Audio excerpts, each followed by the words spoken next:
Hey boys and girls, this is Wildman Willis here. I'm doing a review of AEW Dynamite!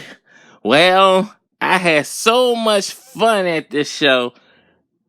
I haven't had this much fun in wrestling in a long time. I actually enjoyed this more than I went to see WrestleMania this year. And that's amazing because that was a good, fun show. Long. That's the problem about WrestleMania. It was too long. Here's the story. I had already bought a ticket for $35 up in the 100 section at the tail end of the row, all the way in the back.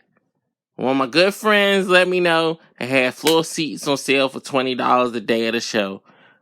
I got me a floor seat. That was originally $90. I was close by ringside, close by the ramp. I could see everybody coming in and out. Had perfect seat.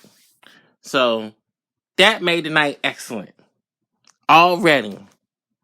I enjoyed a lot of the matches. Some of them wasn't all that great. Some of them was clunky. But hey, everybody probably was nervous. This was their first time in the big time. But they pulled it off. I had no complaint about the show.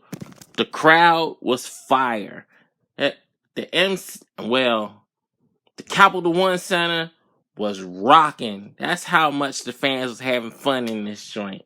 So, here's my highlights of the show. I'm not going to go through all the matches, but I will say they had dark matches before and after the show, which was fun. Darby Allin was wrestling. I enjoyed his match. He hit the coffin drop and finally won with that joint, so everybody was happy about that.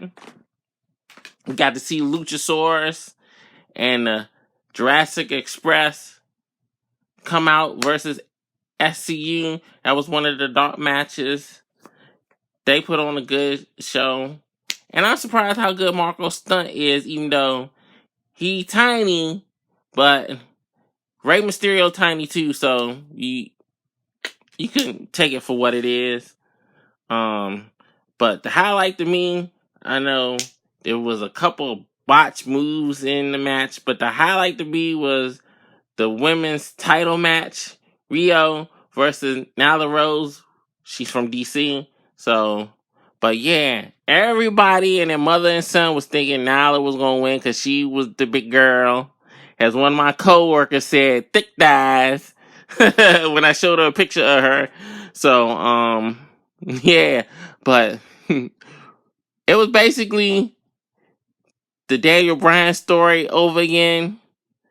People was cheering for Nyla until she started being dirty. And then once they showed how spunky Rio was, the people was getting behind her.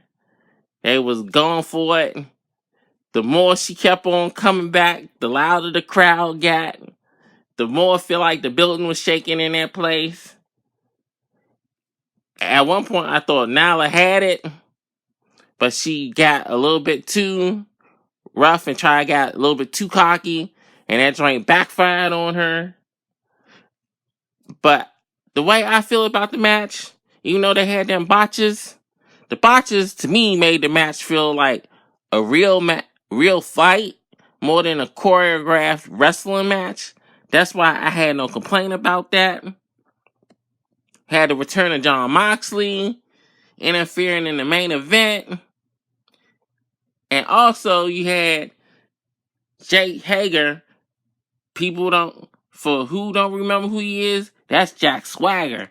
And he came back and they came out there and beat up Cody, Dustin, and the Young Bucks because Omega was already gone because Moxley put him through a glass table, which people was going crazy when that happened.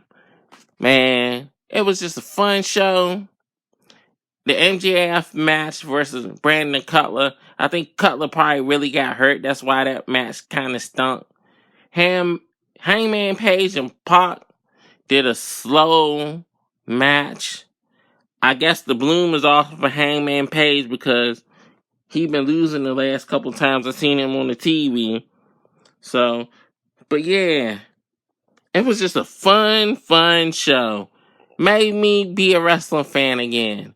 I know NXT comes on the same night, but hey, WWE done fixed it where you can watch NXT on the network the next day. And the ratings came out, and NXT was below 1 million viewers.